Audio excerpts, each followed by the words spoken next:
Сайн байцгаана уу залуучуудаа. Өнөөдөр 2025 оны 6 дугаар сарын 7-ны өдөр MOTFX Market Overview эхлэж байна. Алтны ханш мэдээж хамгийн түрүүнд Market Overview дээр ордог. Энэ бол нэг өдрийн график дээр бид нар ханшийг харж байна. Алт сүүлийн үед ер нь юу болсон бэ гэхээр мэдээж Америк хятадын худалдааны дайны эерэг мэдээнээс болоод алт бол доошо уунсан. Эргэж буцаад Орос Украины дайны хурцтмал байдлаас болоод өсөөд Палестин энэтхэг хоёр ч бас хоорондоо дайтаж майдах гад нэг иймэрхүү юмнууд болоод өсөж явж байгаа буцаж нэг унаад тэгсэн буцаад нөгөө Америк хятад хоёрын худалдааны тариф асуудал чинь бас жоохон хурцтмал байдал руу очоод буцаж өсөөд тэгжсэн чинь яг юу болсон бэ гэсэн өнгөрсөн 4 дахь өдөр 6 сарын 5-ны өдөр Дональд Трамп Америк ерөнхийлөгч Дональд Трамп болов хятадын ерөнхийлөгч Ши Жинпинтэй 1 цаг 30 минут гаруй утсаар ярьсан маш таатай яриа болсон. Америк хятад хоёр бол бараг л ахын дүүс болсон. Бид нар бол ойлголцсон ухааны юм бол өөрийнхөө сошиал медиа хуудсанд бол бичсэн байсан. Тэрнээс хойш бол алтуул ингээд 2 өдөр дараалан унсан бараг 1000 пипний уналт хийсэн юм байдалтай байна. Өчигдөр бол non-farm payroll мэдээ гарсан.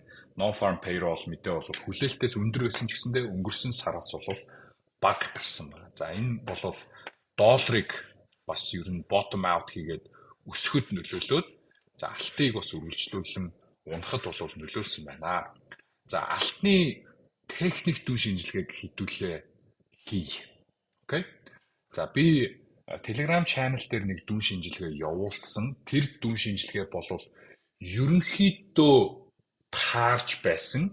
Гэхдээ тэр дүн шинжилгээ бол энэ Дональд Трампыг хятадын ерөнхийлөгч Ши Жинпинтэй утсаар ярьлаа гэдэг мэдээ гарахаас өмнөх дүн шинжилгээ шүү. Тэгэхээр одоо ингээд дараа 7 хоногт илүү эсвэл маш удахгүй хятадын төлөөлөгчд бол Америкийн төлөөлөгчд худалдааны хилцэл гэрээ хилцээр энэ талаар уулзах юм байлаа. Тэгэхээр тэндээс бол их эерэг мэдээ гарна гэсэн хүлээлт байгаад байгаа. Тэгээд яг нөгөө хятад Америк хоёр чинь юу лээ? Америк чинь болохоор хятадын бараа бүтээгдэхүүнд 30% татвартай болгоод хятад болохоор 10% билүү те. Тэгээд тэрийг нэг 90 хоногийн ийм хилцлийн хугацаа олгоцсон байгаа шүү дээ. Тэгээд тэр 90 хоногийн хилцлийн хугацааны бол 3-1 нь бол ерөнхийдөө өнгөрцөн.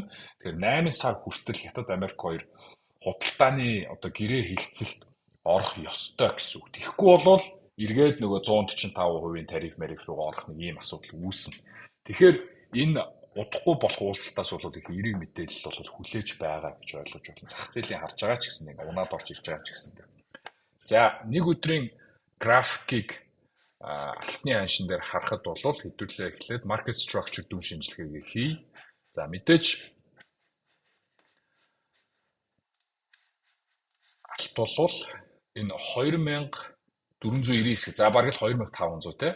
2500-аас 2430-ийн хооронд бол маш том short liquidity бол байгаад байгаа. Short liquidity буюу энэ дээшээ ханш гарч ирэх юм бол маш их short position-ууд бол margin call болох, liquidity болох, stop loss цохих гэмч нэг хамалт үүсгэцийг бол яалтчгүй 3436-аас 3500-ийн хооронд бол байгаа. Тэгээд би бол яг энэ цэг рүү ууг нь ханшийг нэг унах юм бол ямар ч үсэн энэ цэг рүү хурж ирчээд унах болов гэж хүлээж исэн боловч яалтчгүй яг ханш 3400 хүрэхэд ийм мэдээ гараад урт зүй татаад алт бол доошоо унаад ороод ирсэн. Тэгэхээр энэ зон руу дахиж ирэх үгүйг бол хэлж мэдэхгүй байна. Яг үнэндээ. Ингээд худалдааны дайны эерэг мэдээлэлүүд гарах юм бол ингээд алтч унаад ороод ирнэ шүү дээ. Яагаад би алтыг унж орж ирнэ гэдэг гэхээр хэрвээ худалдааны дайны эерэг мэдээнүүд хятад Америк хоёрын хооронд ялангуяа сайн хилцлийн эерэг мэдээнүүд гарах юм бол алт доошоо унаад ороод ирнэ. Яагаад тэгэхээр энэ алтны өсөлт чинь 25-ны 3 сараас эхлээл энэ хүртэл энэ чинь 2800-аас 3500 гэсэн өсөлт чинь ерөөсөө тэр чигээрээ trade war, тариф хятад Америк хоёрын худалдааны дайнаас болж л өссөн. Өөр тийм сүйдтэй учир шалтгаан бол байхгүй.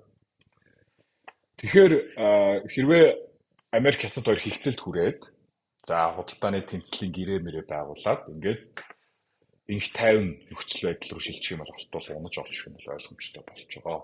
Урд өмнө нь ийшээ унаж орж ирэхэд чинь яг нөгөө 90 хоногийн пауз тавиад хин дээр одоо зөөлрөөд ирэхэд ч алтуул 3-1 зүрт унаж орж ирсэн шүү дээ. Тэрийг санах хэрэгтэй. Буцаад өссөн нь яагаад өссөн бэ гэхээр хятад чинь нэг Америк нэгтэй яриа хэлцээрээ зөрчлөө гээл Трамп чи эргүүлээл хятад ярьснаасаа буцлаа гээл ингээд ахарч алт өсөө гараад ирсэн. За техник зураглалын үүднээс market structure-ийн үүднээс хэрвээ харах юм бол за энэ 3500 мэдээж all time high тийм ээ. За энэс 3431 энэ бол бас major lower high шүү тийм ээ. Бүгдээрээ нэг тэмдэглэх хэрэгтэй lower high. Өмнө хийсэн дээд цэгээс доогуур дээд цэг хийсэн тийм үү. За тэгэд энэ ханшийн моментум буюу хүч гэдэг зүйлийг та нар анхаарч анзаараарай. Ханш 3500 хүрчээд 3200 руу унчаад буцаж 3200-аас 3430 руу хүрэхэд энэ 2000 пипний өсөлтөнд ерөөсөө 3 хоногийг зарцуулсан байгаа. За тэгээд буцаад хүчтэй унсан. За тэрний дараа яасан? Ханш яг 3400 хүрсэн гэхдээ энэ ханш бол ирчгүй. Өмнөх энэ айхтар энэ өсөлт тийм энэ айхтар өсөлт буцаад энэ өсөлттэй харьцуулахад бол ханшийн ирч бол суларсан байдалтай байг та нар харж байгаа. Нэгсэнд бол одоо ингэж өсөж исэн буцаж унчаад ингэж өсөж исэн юм чинь одоо нэг ийм байдал руу шилжсэн байгаа гэсэн үг юм. Тэгэхээр нэгсэндээ өмнөх өсөлттэй харьцуулахад авах сонирхол бага илүү одоо алгуурхан болгоомжлсон байдалтай байна гэж харах хэрэгтэй. За тэгэд энд бол яалтчгүй сая нөгөө одоо major том суур учир шалтгааныг өөрчлөх мэдээ гарсан учраас энэ 3400 бол major lower high болж тогтож байна гэж ойлгох хэрэгтэй. За өмнө нь бид нар яг энд тэ ханш 3361 хүрчээд доошо 3250 руу унаад буцаж өсөхөд бол юу гэж ойлгож байсан. Энэ high гифтчлээ. Ханш бол higher high хийчлээ гэж үзэх гэсэн тийм. Энд бол higher high хийчлээ гэж үзэх гэсэн. Үнэн higher high хийсэн. Гэхдээ тэр нь эргээд энэ суур учир шалтгааны улмаас техник дүр зураглыг өөрчлөх том суур учир шалтгааны улмаас өөрчлөгдөж байгаа учраас одоо энэ 3400 маань том lower high болж байна гэсэн үг. Тэгэхээр алтуул одоо энэ уналтын байдлаа бол үргэлжлээд хадгалаад аваад үлдчихлээ гэж ойлгох хэрэгтэй шүү. Окей? За тэгээд 4 цагийн график руу шилжүүлээд харъя. За ингээд харуул ойлгомжтой харагдана. За 4 цагийн график дээр ямар ч байсан ханш сая 5 дахь өдөр юу хийсэн бэ гэхээр энэ 3333 гээд чухал жижиг цагийн чухал төвшинг бол тогтоосон байсан. За 3330-аас 3333-ын одоо хоорондох за 3345-ын хоорондох энэ чухал төвшин байсан. Энэ яг чухал төвшин болсон бэ гэхээр ханш өсөж ирсэн, буцаж унсан. За энд юу хийж байна? Жижиг цагийн higher low. За тэгээд higher high хийсэн жижиг цагийн буцаж унсан. Тэгэхэд энд higher low болж исэн тийм. Жижиг цагийн higher low болж исэн. Энийг ингэ жижигээр higher low гэх юм. За энэ higher low-ыг 4 дахь өдрийн нөгөө Дональд Трамп CGP 2-ын уцаар ярьсан гэдэг мэдээ ханшиг 3400-өөс унагсан боловч энэ higher low-ыг харах эвдээгүй байсан шүү. Structure нэгсэндөө хадгалагдсан гэсэн үг. Окей? Хэрвээ энэ structure хадгалагдаад ханш higher high хийсэн бол энийг эвдээд за бүр дараачийн higher high 3433 тэрнээс дээш явна гэж тэмүүлж болох байсан. Гэтэл тэгж чадаагүй те. За тэгээд ханш буцаад pull back хийсэн тийм үү? 3375 руу 5 дахь өдөр pullback хийгээд унсан. Унахдаа энэ higher low-ыг эвдсэн. Энэ higher low-ыг эвдээд энд яасан байх нь? Lower low хийсэн ба шүү дээ. Lower low хийчихсэн. За тэгвэл энэ 5 дахь өдрийн нэгсэндээ энд бол юу болж байна гэхээр structure shift буюу нөгөө энэ өсөлт чинь эргэж буцаж эхэлж гин гэсэн үг. Нөгөө 3120-оос дээшээ сайхан өсөд гараад ирсэн энэ одоо нэг 5 сарын 15-наас хойш гэхээр за 3-7 хоног үргэлжилсэн өсөлтийн тренд чинь гэсэндээ дуусж байна. Өөрчлөгдөж байна гэдгийг илтгэж байгаа. Энэ 3330-ыг доош эвдснээр жижиг цаг дээр харахаар илүү гоё ойлгомжтой болно. Одоохон би таарт харуулна. За мөн энэ уналт явж исэн гэж үзэх юм бол өсөлт явуулсан энэ counter trend line доошоо эвдэрсэн. Энэ бас яг давхар 3330 дээр эвдэрч таарсан тийм ээ. Тэгэхээр энэ давхар баталгаа өгч. За жижиг цаг руу шилжүүлээ тааръя. Нэг цаг график руу шилжүүлээ тааръя. За юу болсон? Ханш 3400-ээс доошоо унсан буцаад pullback хийсэн. За pullback хийхдээ Fibonacci 0.5 хүртэл өсөөд эндээс буцаад шууд уналт орж ирж эхэлсэн. Тэгвэл энэ түвшин чинь юу болох юм?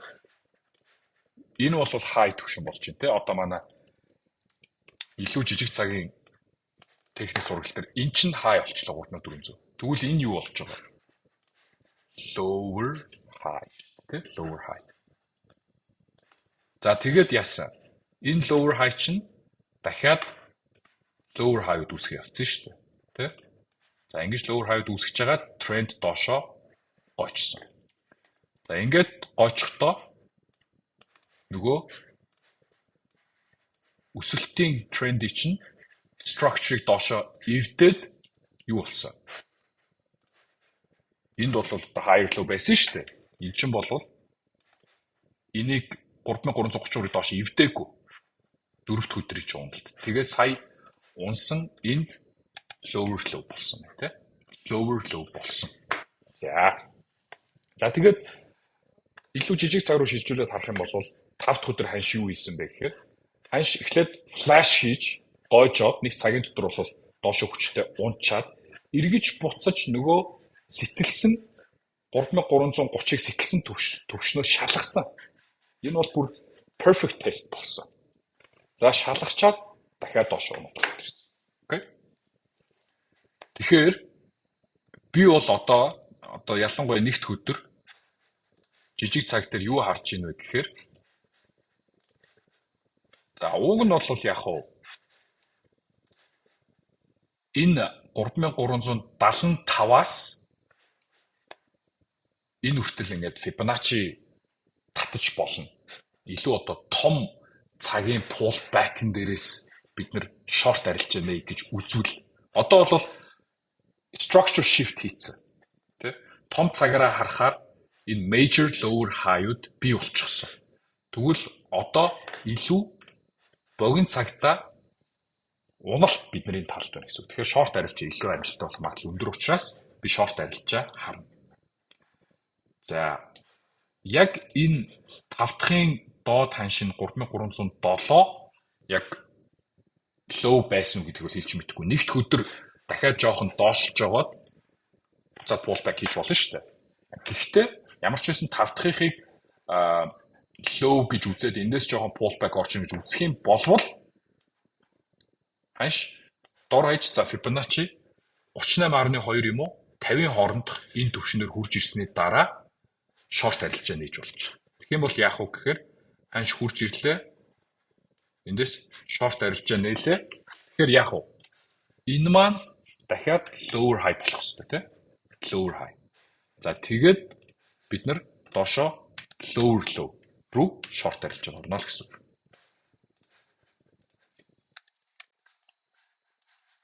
За тэгвэл lower low нь хаана хүрвэл ашгаа авч гарч болох юм бэ? Ер нь зорилттой таргет маань хаана болох юм бэ гэдгээ бодъё. За энд мөн бас яг Elliott wave-ийн жижиг 5 wave ч явж болохоор харагч тийм 1 2 3 4 5 давхар баталгаанууд л харагдаад байна шүү дээ. Ер нь бол short арилж амжилттай болох юм. За тэгвэл энэ dot lower low нь хаана хүрч болох вэ гэдгийг харъя. За 3275 гэдэг түвшин байна. За нөгөө өсөлт чинь 5 сар 15-аас эхэлсэн өсөлт шүү дээ тийм. Энд чинь higher low хийсэн. Higher low хийсэн. За энд бол яг уу higher low хийсэн энийг гэхдээ хэдийгээр нэг удаа доошо эвдсэн ч гэсэн энэ нь өөрөө энэ тренд доторх major higher low болсон. За тэгээд дахиад higher low хийгээд ингээд өсөөд явсан. За энийг доошо эвдсэн. Гэхдээ урд нь ч гэсэн энийг эвдсэн шүү дээ. Энийг эвдсэн. Гэхдээ энэ higher low болсон. Тэгвэл одоо хэрвээ ханш 3275-ыг энэ higher low-ыг доош эвдэх юм бол үргэлжлээд ингээ гойжоод явна гэдэг трендтэй болно бид нар уналтын үргэлжлэл явна. Гэхдээ энэ хүртэл ханш унаад бас pullback хийх боломжтой шүү дээ. Тэгэхээр бид нар нөгөө short арилжаанд орох гэдэг таргет маань ерөнхийдөө 3280 хавцаа байхад бол болж байгаа. Окей. 3280. Тэгэхээр дараа 7 хоногийн ер нь бол арилжааны short арилжаа pullback-ын дээр орно. Гэхдээ pullback-ыг та нар өөрсдөө хэмжигнэ шүү дээ. Ямар pullback-д орох уу гэдгийг. За тэрний дараа таргет ерөнхийдөө 3280 хавцаар short арилжаа орж болно гэж. Тэгэхээр нэг 7800 пипний хөөрхөн арилжаа бол харагдаж байгаа шүү. За хэрвээ ханш заяа энэ major low-уудыг доош ивдээд за энэ илүү том цаг дээр харахаар бол 3272-оос 3240 хоорондох юм structure байна да. Хэрвээ ханш энийг доош ивдээд ороод ирэх юм бол яах вэ? Lower low-ыг харна шүү дээ. Тэ? Яагаад вэ? High, lower high, lower high, low, lower low, lower high, lower low гэж хүлээн шүү дээ, тийм ээ? Тэгэхээр яг хөө бидний эхний арилжаа бол 3330 муч хавцаа 40-оос pullback-аас ороод 3280 хавцаа бол байна. Гэхдээ хэрвээ аншин доошо эвдлээд ороод ирэх юм бол бүр доошо 3000 одоо 65 3050 эсвэл 3000 төвшин хүртэл унах боломж бол байгаа шүү гэдгийг хэлмээр байна. За тэгээд алтыг бүр урт хугацааны зураглалаар харвал нэг ийм тренд лайн байгаа. Энэ тренд лайн бол нэлээд хол байгааз. Тэгэхээр энэ тренд лайн руу унж ирсэн ч гэсэндээ урт хугацааны өсөлтийн тренд бол байгаа гэж үзэх юм бол энэ хүртэл тест хийж болж шít. Яагаад болохгүй юм тийм үү? Тэгвэл нөгөө 3050 гээд энийг ивдээ доошоо унаад lower low хийх юм бол энэ хүрч болохоор юм тийм. За эсвэл илүү богино цагийн тренд гэвэл нэг ийм тренд харагдаж байна. За тэгээд энийг хооронд нь cross хийгээд ингээд батдгаад харж байна. Тэгэхээр ханш яах вэ гэхээр энэ богино цагийн тренд лайныг доош ивдэх юм бол урт цагийн тренд лайн руу явнаа л гэж байна. Давхар баталгаа авч болж байна. Тэ? Тэгэхээр ямар үед энэ богино цагийн тренд лайн ивдэхүүхээр нөгөө major higher low чинь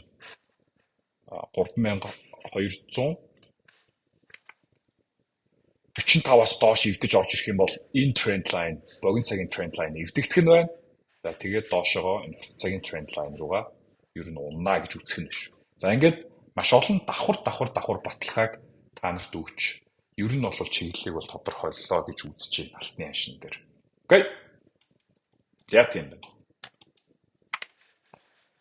За доллар индексийг харъя. Доллар индексийн том цагийн зураглал. За та нар маань мэдэндээ market overview дээр ер нь би алтан дээр нэлээд сайн фокус өгчөөд бусад дүү шинжилгээг бол илүү богинохон яриад явчихдаг гэж. За доллар индекс бол та нар мэдж байгаа өссөн, унсан. За гэхдээ урт цагийн зураглал дээр бол нэлээд том юм consolidation за баг bullish pattern байж болохоор юм дүр зураглал бол харагдаж байгаа. Окей, энэ бол бүр урт цагийн зураглал шүү. За илүү богино цагийн тренд зураглал руу ороод харвал за ханш энэ 100 хавцаа бол хүчтэй спорт байсан. Энийг доошо эвдэж орсон, буцаж дээшээ гарч ирээд тэгээд буцаад энэ спортын доор ороод хараа энэ ер нь ингээд техник зураглал бас заримдаа панаалтай. Яг ингэ шалгаад тахтаач яах вэ энэ харлт. Яг энд нэг спорт авсан тийм тэгснэ буцаж доош ивдснийхаа дараа яг ингэ шалгачаа буцаад доош унтсан байна. А гэхдээ унахтаа энэ их сонирхолтой гоё дүр зураг хийсэн нь өмнөх лоу 97.9 за 4 сарын 21-нд тогтоосон энэ лоуийг ханш доошоо эвдээгүй байгаа. Тэгэхээр энд нэг 98.35 гэж ханш тогтоосон байна шүү дээ. Энэ бол өмнөх энэ лоутай харьцуулахад higher low-ыг бол хийж чинь. Higher low-ыг бол хийж чинь. Тийм ээ? За тэгээд ханш энд бас жижиг цагийн зураглал дээр харах юм бол double bottom хийсэн юм шиг дүр зураг харагдаж байгаа. За энэ бол яг мэдээгээр нэг доошоос авчаад буцаад дэшээ татсан. Тэгэхээр double bottom хийсэн. Одоо энэ neckline-ыг эвдлэх хэрэгтэй байна. Тэгэхээр 99-40-ыг дэшээ эвдээд гараад ирэх юм бол дахиад 100 руу явах боломжтой болж байна. За тэгээд дахиад 100 руу явах юм бол яг уу мэдээж алт унана, долларын хослууд унана. Ийм нөхцөлүүд үүснэ. За эндээс бас ингээ харахаар нэг ийм дүр зураг харагдаж байна. Доллар индекс дээр. Маш хөөрхөн бас bullish pattern ингээ хийчихсэн баг жижиг зураглал дээр. Тэгэхээр доллар индекс маань 100 руу явах юм болвол тий энэ bullish pattern-ыг эвдэлж таарна. За энэ bullish pattern-ыг эвдэх юм бол bullish pattern орой хүртэл 100-180 хүртэл бас явах боломжтой болж байна. Тэрс ер нь бол доллар индекс богино цаг дээр бол bullish нөхцөл байдал харагдаж байна гэж ойлгох хэрэгтэй. Энийг би GBP USD-гээр батлан харуулж чадна. За яагаад гэвэл GBP USD дээр ямар зураглал үүссэн бэ гэхээр за энд бол major high байсан 1.35-90 хавцаа. Энэ major high-ыг нэг дэшээ эвдэлсэн. Гэхдээ энэ бол илүү эвдлэхтэй бол удаан хугацаанд эвдлээд байж чадаагүй зүгээр зүү татаад буцаж доошоо унсан байдалтай. Тэгэхээр энэ бол ерөнхийдөө нэг liquidity хамалт бол хийсэн. За тэр хамалт хийхдээ бол маш цэвэрхэн юм bearish pattern хийчихсэн байсан. Ийм цэвэрхэн bearish pattern гаргасан гэсэн үг. Дээрээ 3 тачтай доороо маш олон удаа шалгалт. За энэ bearish pattern-аас доошоо нэвтэлсэн, буцаж шалгасан, унсан байдал. За бүр илүү жижиг цаг шилжүүлээ харах юм бол одоо ханш bearish pattern-аас доошоо гарсан, одоо consolidate хийж байгаа дахиад доошоо унах дүр зураг харагдаж байна. Ер нь ийм том bearish pattern-аас доошоо унсан бол bearish pattern-ыг ёроол хүртэл унах магадлал за ер нь 90%-тай. Тэгэхээр GBP USD-г бол 1.34 20 нээлж чинь унана гэж харж байгаа гэж болгоо. Тэгэхээр энэ ч гэсэн бас short арилж байгаа юм гэсэн үг. За илүү том цагийн зураглалаараа GBP USD дээр за ийм trend line байгаа. Яа энэ бас айгүй цэвэрхэн харагдаж байна шүү дээ. Энэ trend line-ыг доошоо эвдэх юм бол бас л хөөхөн доошоо унаад үргэлжлээд явчихаар дүр зураг харагдаж байна.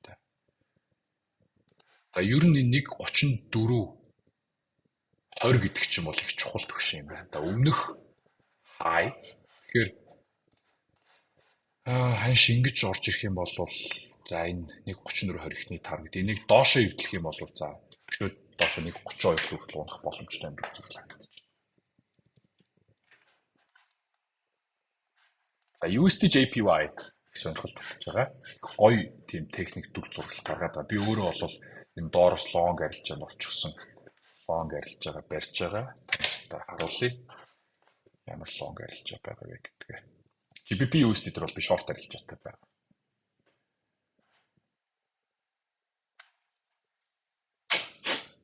Оо чи яач.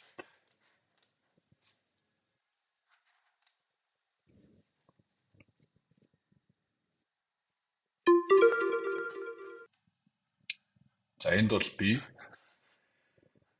1.35 60 хавцаанаас ер нь бол дундаж хайс би GBP USD short арилж байгаа орсон. 150 лотор short. За USD JPY 100 лотор long арилж байгаа байна. Одоогийн ашиг нэг 130 сая долларын ашигтай явж байна.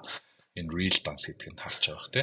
За USD JPY би дундаж хайш 143.50-аас орсон юм. 143.50 гэдэг чинь за энэ хавцаа орсон юм аа. Энэ хавцаа long арилж байна. Энэ зураг надад яагаад таалагдаад байна вэ гэдгийг хугацааны за хугацаач дунд хугацааны чартыг гаргаж ирээ харуулъя. За ханш бол савлсан сүүлийн одоо жил гаруй хугацаанд бол ер нь нэг энэ range дотор өсөөл унаал ингэж явж байгаа. За дээд range нь бол 162-оос 160-ийн хооронд, доод range нь бол 141.50-аас 139.50-ийн хооронд ийм range нь дотор бол байгаа. Энэ бол 2023 оны 12 сараас хойш энэ range дотор байгаа. Тэгэхээр жил хагас хугацаанд үргэлжилж байгаа гэсэн үг.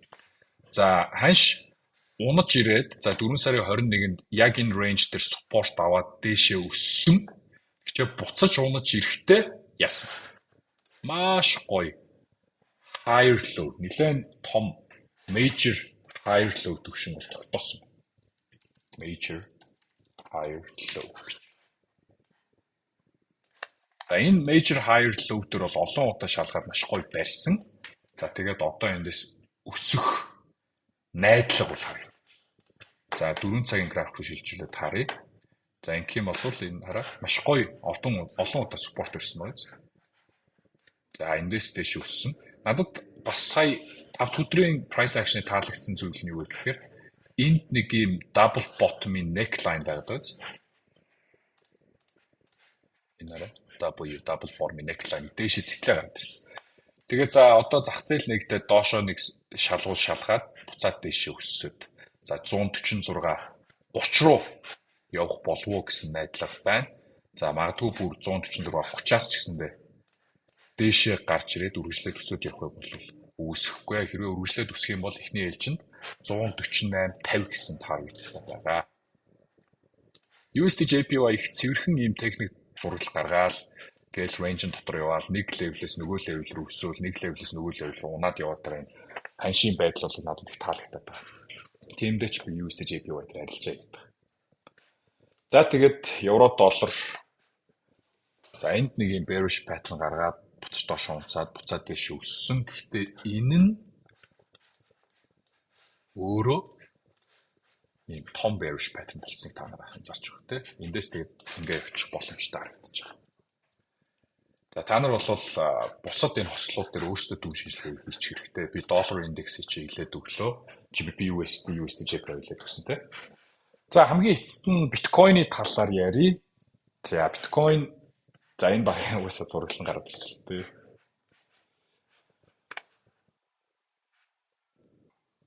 За барыг та нар хараад ойлгочихж байгаа бох тийм.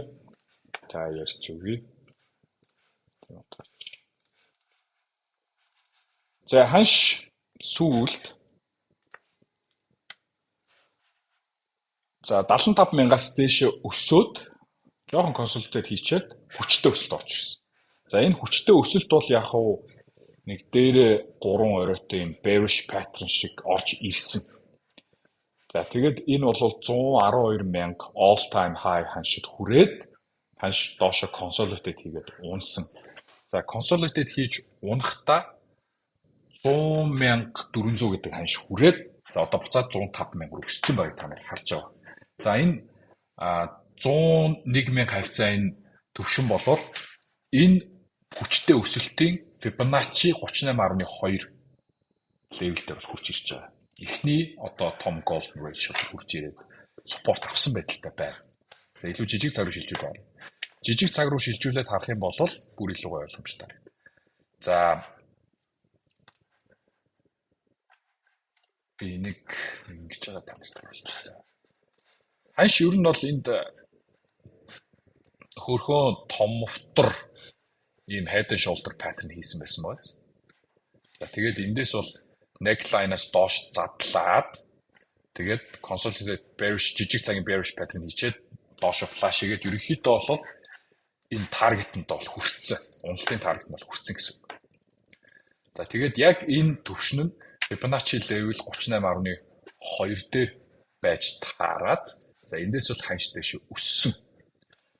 За би бол 101,500 хавцаа long арилж чанд орчоод өчигдөр 104,000 хавцаа яг хав NFP гарахаас өмнө бол арилж байгаа хаацсан. Тэг хаасна жоо харамсаар сууч. Яагаад гэхээр энэ өсөлтийн дараа pullback орж ирэхдээ маш цэвэрхэн юм доороо 3 тачтай bullish pattern хийсэн байгаа байхгүй. За тэгээд нэг иймэрхүү bullish pattern хийсэн. Тэгээ энийг яг одоо сэтэлж байгаа л дүр зураг харагдчихээн л та. Тэгээд биткойн бол өсөх хандлагандаа бол байна. Яагаад тэгэхээр бас Америк хятад хоёрын хилцэлчин Nasdaq индексийг өсөх нь илүү нөгөө эрсдэлтэй хөрөнгө оруулалтууд руу хөрөнгө оруулах risk appetite-ыг бол нэмэж өгнө. Биткойн яагаад энд өссөн? Хятад, Америк хоёр одоо худалдааны хилцэлд орж эхэлсэнтэй тэр үед бол ингээд үргэлжлээд өсөж all-time high хийсэн. За consolidation хийсэн, эргээд сая 90 м гарсан. За яг 90 м гарсны дараа нэг унаж fake out хийгээд за одоо ингээд үргэлжлээд өсөх хандлага руу орж ирж байгаа чинь. Тэгэхээр за нэг цагийн график дээр бүр шилжүүлээд илүү детальчлаад харъя. За ханш унахаас өмнө 101,000 унахаас өмнө за яг энэ нэг 106 за 105 6 хавцаа бол ер нь ингээд консолидейт хийгээд ингэж байж байгаад унсныг та нар анзаарч байгаа. Тэгэхээр одоо эргээд өсөй гэх юм бол энэ төвшинг дээшээ сэтлэх хэрэгтэй. Тэгэхээр энэ 105 900 за 106 руу юм байна да. За 106 руу ер нь гараад ирээд буцаад pullback хийгээ шалгаад барьчвал энэ үргэлжлээд өсөх хандлага руу орчих. За тэгээд эргээд all time high 112,000 руу явах эсвэл дахиад шинээр all time high хийх боломж бүрдэнэ. Окей. Тэгэхээр би 106-ыг сэтлээд шалгасны дараа би дахиад биткойноор long арилж чанд болохоор төлөвлөж байгаа гэж ойлгоо. За тэгээд бүр том цаг руу биткойныг оруулаад харах юм бол ийм дүр зураг харагдана. Доороо ийм тренд лайнтай. Тэгээ энийг эндээс турш 25,000-аас эхэлж өссөн. За бүлээнийх гоёхгүй. Эндээс зурсан зүгээр юм байна. 16,000-аас өссөн шүү дээ. 10 нуурсан байгаа гараач тэ. За дээрээ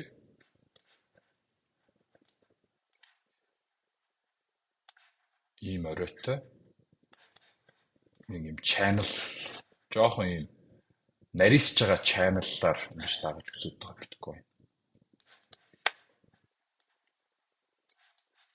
Тэгэхээр хэрвээ одоо ингээд Америк хятад хоёр худалдааны хилцэлд ороод ингээд зах зээл сайхан байгаад үргэлжлээд ханш өсөд явах болох юм бол 150,000 гэдэг аимшигтай ханш харагдаж байгаа. Бүх юм сайхан байх юм бол 8 сар ихэд 150,000 руу биткойн хүрчих боломж харагдчихл байгаа. Окей.